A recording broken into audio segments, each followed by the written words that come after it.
groundbreaking Meteor M, able to be used, proactively as well as reactively. In particular, against some great groundbreaking ults, you can easily shut down a Final Judgment, easily shut down a Fate of Both Worlds.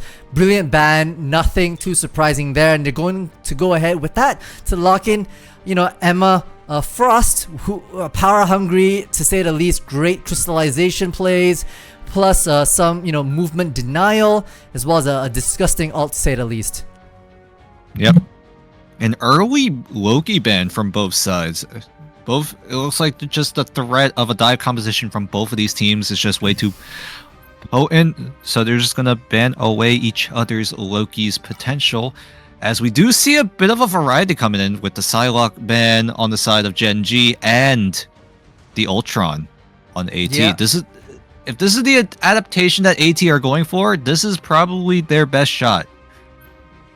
And I kind of like it, we've seen Ninim, apologies, on kind of like the flanking element, and a Psylocke's just so much harder to track. The Japanese ninja able to go invisible, so taking that out on the side, Ultron out, Mantis out as well, just to be able to maybe deny Gen.G a bit of more damage boosts. If you give it to CZ, if you give it to Snake, if you get the Fun, it just makes them so much more much more dangerous.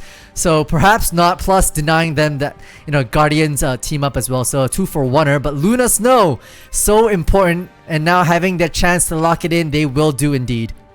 Ooh, there it is. There's the Punisher ban on the side of Gen.G. They're gonna deny it from AT from being used, but I don't think AT are too worried about it, as there's the second best alternative. It's gonna be that Hela. Yeah, it's not too shabby, mid-star and that Hela, getting those long-range shots, so 1-2 click might seal the deal. But if Gen.G tend to play around cover quite a fair bit, they use the terrain to their advantage, so Hela is gonna really be tested here to get those long sight ranges. As we move on to the first map here, these best of 3 series are going to remain, as you saw, chat, from last week's kind of gameplay, where it's going to be map number 1 on Domination, followed by one of 2, either Convergence or Convoy. So we're going to start off here in Hell's Heaven, where Hydra started. Oh dearie me. Might get some good old-fashioned Winter Soldier. That'd be nice. Oh, that'd be fun to see. But Hell's Haven, definitely one of the more interesting maps to watch out for. There's a lot of movement, either through verticality, horizontality, I guess. But we're gonna see the horizontal aspect of that map movement in this specific map, where the walls do tend to move around, as well as on site as well. These walls also moving around as Ninim is trying to find a way in, but is going to get spotted out. Both teams trying to find as much high ground potential as possible. You do see both sides, but Gen.G, they are a bit separated right now, and it looks like they are going to be spotted. Zune going to try to kick things off, but is going to be quick to disengage. Wow, Zune being a nuisance in the background, just allowing so much focus to be had, but it's going to be falling back down onto the site here to deny this first. Brownie dunks onto, and will get Cartiers out of the way. One having to deal with can now refocus their attention onto this main point, and this first point will start climbing for Gen.G. Yeah, this is really bad for AT right now. Both Vanguards going down significantly early. Ninim going to be staggered as well, and AT need to fall back, need to stop the bleeding, cannot afford to stagger any further, and they will just slowly regroup, try to find another route back in. But for now, Gen.G, they are looking good right now, especially with those early picks on the Vanguards. Yeah, Cartier is trying to make their way in, be the distraction that Captain America should be able to, but still Brownie raiding heaven, damage from up top, and it's gonna be the damage to the butterflies and his backside. Yep, 2 quick eliminations, make it a third for XZ, as he is just ripping AT apart. This matchup not looking good for AT, as another player is staggered on the side of Alentiar. And Gen.G already, blink and you miss it, they're already at that halfway point. the team up that allows, you know, that Psylocke to clone themselves and get away with, you know, duplicates teamed up from the Emma Frost as well. Is so powerful to boot. And that might have actually caused Gen.G, that might be the main reason why Gen.G had banned Psylocke from in the first place. Yeah, it's going to be difficult. Ninim not quite getting the most value out of this Black Panther just yet. But Midstar, look at him. He's moving his mouse in so many different directions. There's just threats coming in from left, right, and center. You got someone on the top. You got someone on the right. You might have someone on the left with that invisible boundary going to be popped by both sides. And Midstar, he is laser focused on Brownie right now. But Brownie still standing tall as Xe is able to snipe down Sushiba. As the Fate of Both Worlds is going to be popped on the side of AT, as the Goddess of Death going to be popped as well. Midstar has a good timing to use it, but has to use the bird to reposition. But for now, AT not looking so good as the Dance of the Butterfly comes back yet again. AT tried to get some progress onto the site, but it's just a desperation attempt as the Fate of Both Worlds just keeps everyone alive for enough time as the overtime meter goes down. And Gen.G will shut out AT in round number 1. Absolutely disgusting, right? Quick and easy from that perspective. Two things I like to mention: how Gen.G clutched that up easy. They knew the layout of this super well. They let Brownie hide in the sky, just hide behind cover, be an absolute nuisance. I don't think Brownie ever went back to spawn once. I don't think they were knocked out at all.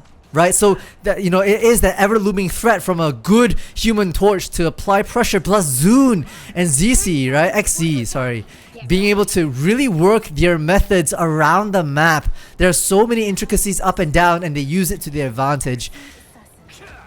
Yeah, not only are Gen.G good at landing shots, they're also good with the map. The amount of positioning that Gen.G just had control of was just way too much for AT to handle. And yeah, you can look at the scorecard right now. Only one elimination for Alentiar, and it's on Ninim, who is on that Black Panther. But Ninim needs to find a lot more value if AT wants to force a round number 3.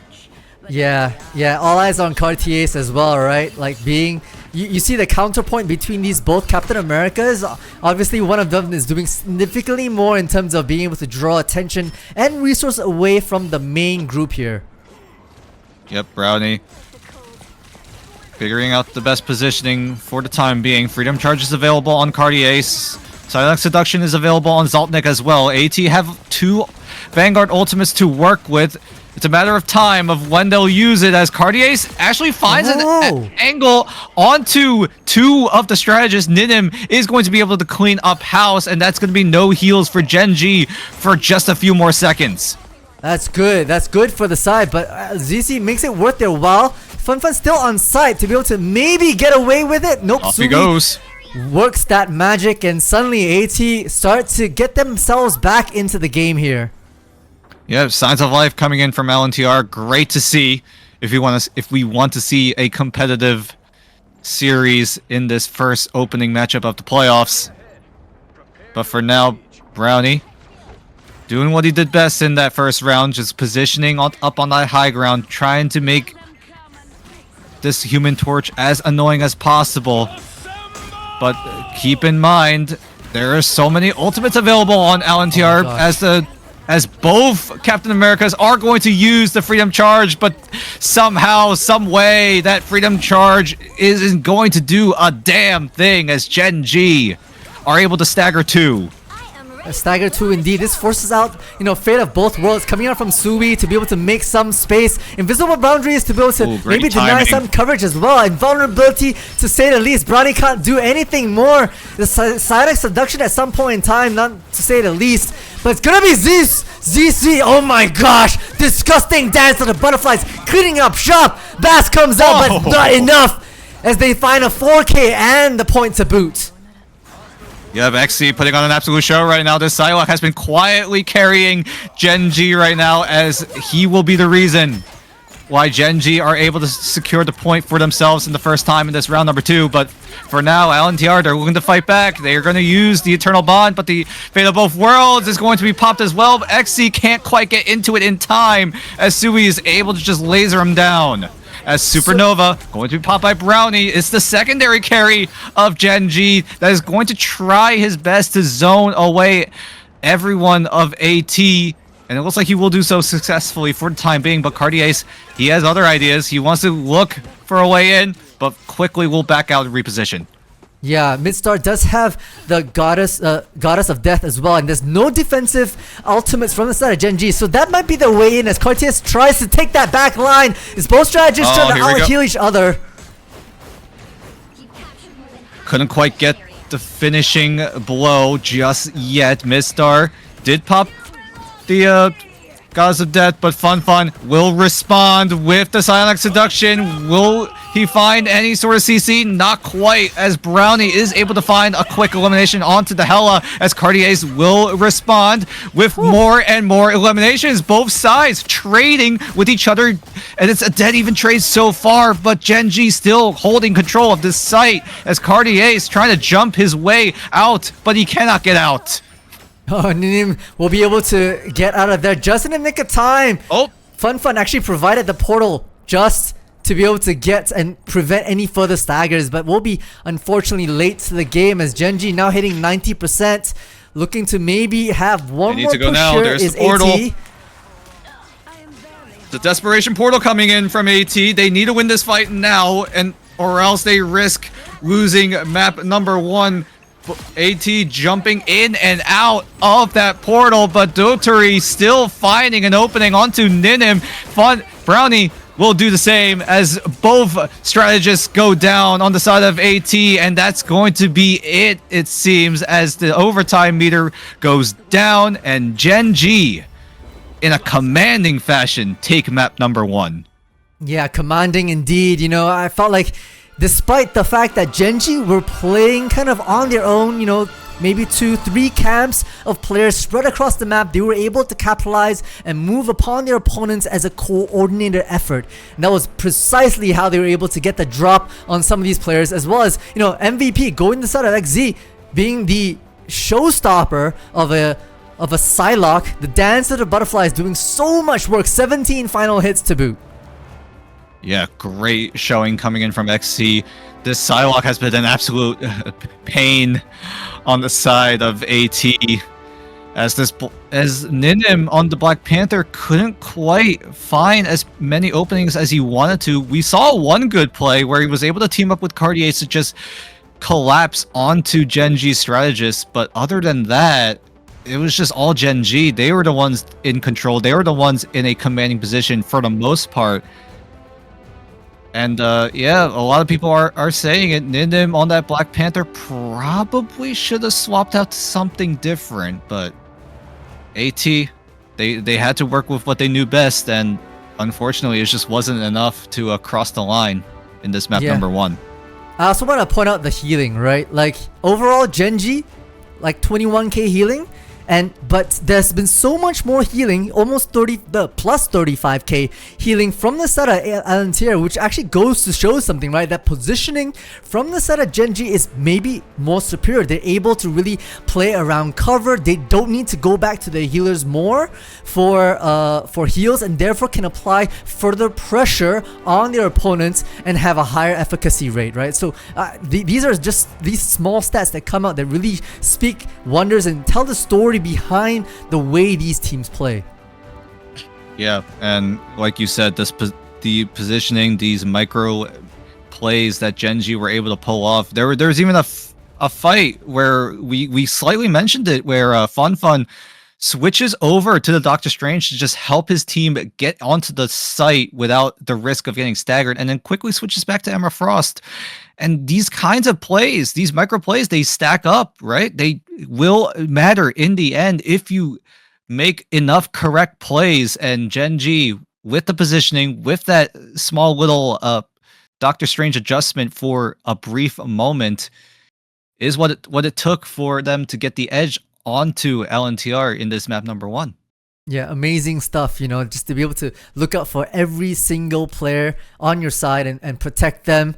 And so it's going to be Alentiar with a response that is needed to be heard loud and clear against Gen.G to continue the fight and prevent themselves from moving into the lower brackets. We'll be on to map 2. Don't go anywhere, and we'll be right back with more Marvel Rivals action.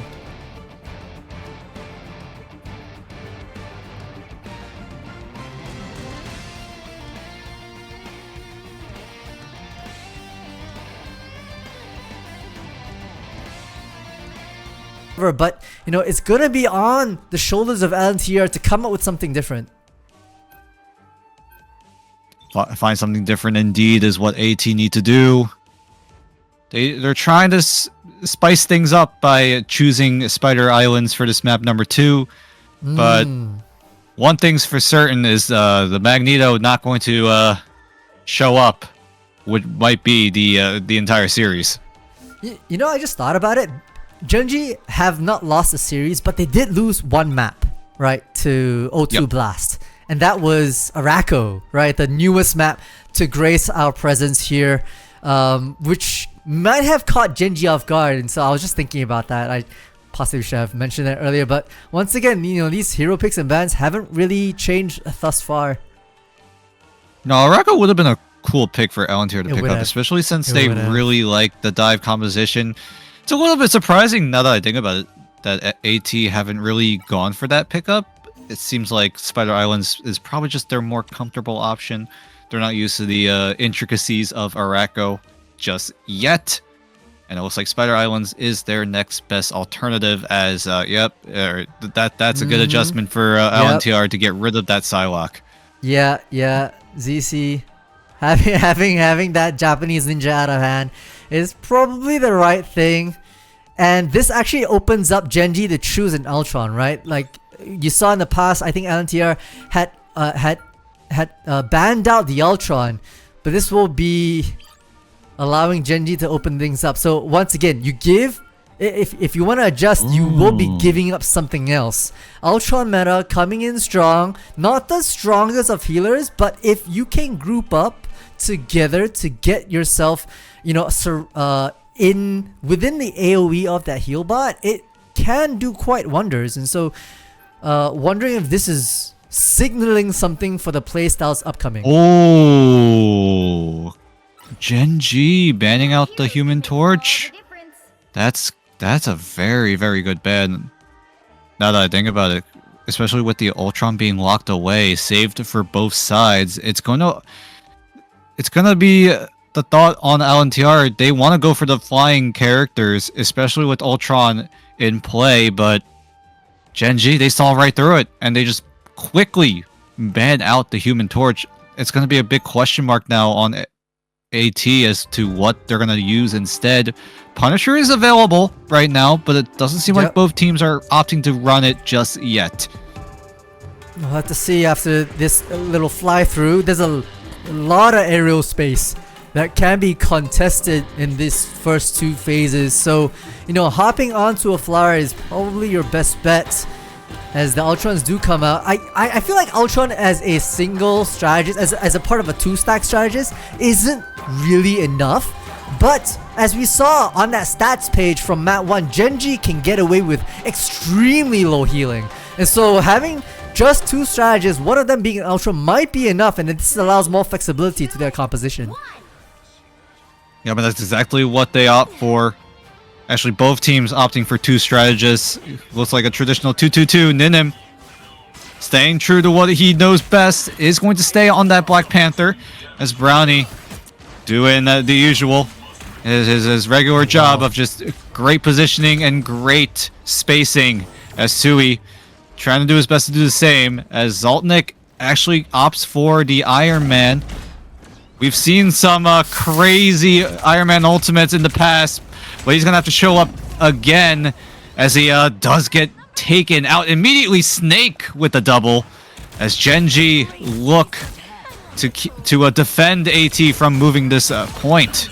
I feel like it's like a bit of a dogfight. I feel like this is aerial combat at the moment. So much happening in the skies. I know what Alentiar are doing with the Iron Man. They want to give Sui, who is on the Ultron, just a bit of a healing boost. You know, that team up on the Nano Ray is going to be able to help them out just a little bit. But so far, the Iron Man pick hasn't found too much value. We'll have to wait and see until that Plasma Cannon's online, though. Yeah, the amount of verticality these teams are using right now. Gen.G having so much high ground to just provide so much vision, so much control of the map. And AT, they're struggling right now to try to find an opening. A great snowball from Dotori to take out Ninim. And AT, they can't find a way in. They're just getting picked off left and right. Look at them fall as Gen.G are able to just ace out AT. It's not just left and right as well. It's up, down, in the corner. They're all over the place. With the true. way, like the Hela is playing, with the way where Snake is being positioned, is absolutely ridiculous at the moment. Adjustments need to be made on the side of AT as Ninim trying to do what he can. Can't find anything, and he just goes down for free. I think Ninim was baited actually. Like just. Right, ZC around this corner is gonna be Snake and ZC finding two of their own. Honestly, Gen.G are making quick work despite Zeltek trying to use the Uni Beam to even things out, but that's gonna be Brownie shutting that, and a quick trade to say the least. Can he get a second? Trying to dance around these open space peripherals to maybe get one on to Sui, but we're able to get away with their life. It's just an aerial dogfight. That really is. It really just up is. in the high ground. But Gen.G are coming out on top. Brownie is able to find an angle. So does Ninim. Is able to find a pick onto Dotori. Brownie actually goes down off screen. Sui is able to pick up a double. And it looks like AT are able to win the dogfight finally. And they will finally move this convoy a little bit farther forward. I do want to say that we have 11 ultimates online. So that's a lot at the moment to be able to have the every single player at the moment is thinking about how they want to approach this fight, when they're gonna trip theirs defensively, offensively to start this off. It's gonna be Gen.G to start things and maybe cap off with a freedom charge. Yeah, Gen.G need to go, and they need to go now as Fun is able to open things up with a pick as ultimates are being thrown left and right. This is the domino effect that we usually see in most of these tournaments, as Snake is able to find two before the Fate of Both Worlds is able to keep everyone alive for 12 seconds. And it's only a matter of time for this AT momentum to fall short of the first point. 10 seconds left on the timer, and it looks like Gen.G are going to be able to hold and deny Alentiar of a single point. Oh, the Bass. So important to make it find value from that perspective, but ZC is too sharp with those headshots. Will deny any sort of, cap here for the side of Alentiar. And the way we talked about this map, we said it was kind of singular. It was a channel, maybe can fall back to kind of like the double shields poke meta, but Gen.G coming out with basically a season of Flyer, showing why that's so strong. You actually see Snake as well as I think it was Snake and Zune, I think, just Brownie hovering around that last cart point behind the opponents. Right, there's just too many angles to cover. It's just too high. Yeah, it's just way too high for AT to handle. Like, they're running a composition where it's just so difficult for AT to just find a pick onto one of these flyers. If you're gonna stay on that Black Panther with an Ultron, a Human Torch just flying around doing damage, it's significantly more difficult. So Brownie now hopping onto the Winter Soldier. Those 3-shot combos might do the trick against the flying composition that Alentiar are bringing. They're not looking to really dominate the skies just a little bit. Maybe disrupt that backline, CZ, on the Hela to maybe snipe some of these players out and force them off the sidelines. And exactly what we talked about. Oh my, damage is the right call here. Yeah, Sui got absolutely chunked out, had to back away into cover. It's going to give Gen.G a little bit of space to work with as they start to move towards that bridge. Brownie just charging forward, trying to find an off angle that AT aren't going to expect as the dogfight up in the skies continues, as Brownie is able to show how to play this Iron Man, as Fun able to find a pick onto Midstar. That's actually two of the strategists gone on the side of AT. It's only going to be Sui for just a few more seconds as Sushiba and Midstar have to run to get onto the site as XC is able to just snipe down Ninim, who is not doing so hot on this Black Panther this entire series, as XC still on a hot streak, dealing the damage, keeping himself on the high ground, using the glide as well to just make himself a little bit more difficult of a target, as everyone else on Gen.G just powering forward, and they are so close to taking this 2-0. They are just but 100 meters, another 10, and they'll be able to claim this map for their own, as well as this series matchup.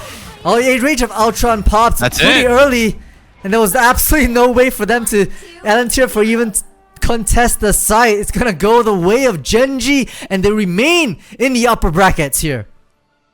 Yep, the upper bracket, the heavy favorites coming into this tournament, and they still will remain the absolute favorite. A very great showing from Gen.G, and they just left AT with no room to breathe. That's just how it was the entire series. Alentiar, they kept staying true to that Black Panther pick, but yeah, looking at the stats, it's just not the best for Ninim to really do any sort of work, and it does seem like Gen.G did their homework. They knew what AT wanted to do, and they were just able to just manipulate their composition to just leave absolutely zero room, like I said, for Alentiar to breathe. 100%, right? And I also want a huge shout out to ZC as well, right? That first map, sure, a slice and dice on the Psylocke, but with the Psylocke ban out, right? Hopping onto the Hela, taking the Hela to occupy high grounds, popping around, rooftops like a Japanese ninja would, but now you're on the goddess of death herself, supposed to just rain